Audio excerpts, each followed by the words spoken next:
আসসালামু আলাইকুম রহমতুল্লাহি আবারাকাতু। সম্মানিত দর্শক ভাই এবং বোনেরা, স্বপ্নে যদি আমরা কেউ আয়নায় মুখ দেখতে পাই বা আয়না দেখতে পাই, তাহলে এর কি ব্যাখ্যা হবে? এই ব্যাখ্যা কি আমাদের ভবিষ্যতের জন্য ভালো কিছু আসতে চলেছে না খারাপ কিছু আসতে চলেছে? আসুন আমরা জেনে নেই স্বপ্নের ব্যাখ্যার কিতাব আত-তাফসিরুল আহলাম থেকে। আল্লামা মুহাম্মদ ইবনে সিরিন রহমতুল্লাহি আলাইহি উল্লেখ করেন, স্বপ্নে কোনো অবিবাহিত অবস্থায় কোনো ব্যক্তি অবিবাহিত অবস্থায় যদি স্বপ্নে নিজের চেহারা আয়নায় দেখলে, যদি কোনো অবিবাহিত অবস্থায় কোনো নারী এবং পুরুষ নিজের চেহারা আয়নায় দেখলো স্বপ্নদ্রষ্টা, তাহলে তার অচিরেই বিয়ে হবে, সে বিয়ে করতে পারবে। সুবহানাল্লাহ।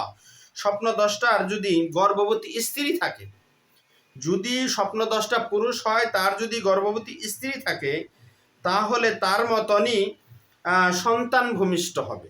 যে এরকম হয়, সেটা মেয়ে সন্তান হতে পারে, ছেলে সন্তানও হতে পারে।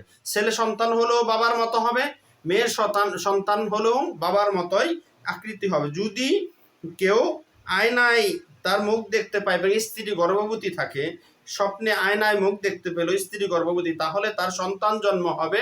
সেই সন্তানের শারীরিক গঠন, চেহারা বাবার মতো হবে, এবং ছেলে হোক বা মেয়ে হোক।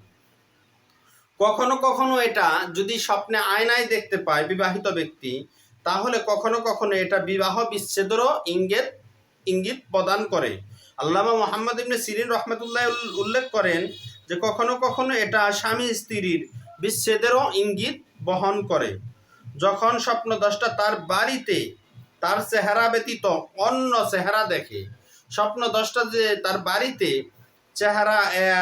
চেহারা দেখতেছে আয়নায়, কিন্তু তার চেহারা ব্যতীত অন্য চেহারা দেখতেছে, তাহলে এটা স্বামী স্ত্রীর বিচ্ছেদের দিকে ইঙ্গিত বহন করে। স্বপ্নে যদি রূপার আয়নায় নিজের চেহারা কেউ দেখলো, রূপার আয়নার মধ্যে নিজের চেহারা দেখলো,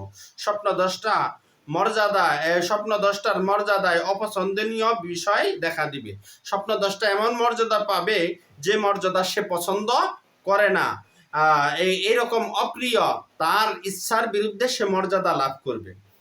বাদশার জন্য আয়না দেখা, কোনো বাদশা যদি নিজেকে আয়নায় দেখতে পেল, তাহলে তার রাজত্ব থেকে বিতাড়িত হওয়ার লক্ষণ, তার রাজত্ব চলে যাবে, তার ইঙ্গিত। বাদশার জন্য আয়না দেখা অত্যন্ত খারাপ এবং এটি ভালো নয়। তার স্থানে তার দেশের মন্ত্রীকে তার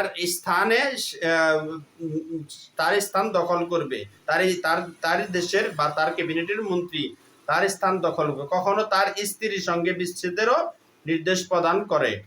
অনেক সময় আছে বাদশাহ আয়নায় মুখ দেখলে তার স্ত্রীও বিচ্ছেদ হতে পারে, তার রাজত্বও চলে যেতে পারে।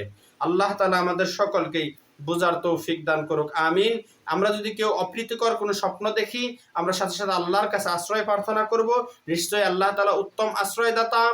আর আমার এই ভিডিওটি যদি আপনাদের ভালো লেগে থাকে, অনুগ্রহ করে আমাদের চ্যানেলটি সাবস্ক্রাইব করুন, সাথে থাকা বেল আইকন বাজিয়ে দিন, আর একটি লাইক এবং শেয়ার করে দিন। আর আপনাদের জীবন ঘনিষ্ঠ কোনো স্বপ্নের ব্যাখ্যা সহ কোনো ইসলামিক বিষয় জানার থাকলে আমাদের কমেন্ট বক্সে প্রশ্ন করুন, আমরা উত্তর দেওয়ার চেষ্টা করব ইনশাআল্লাহ।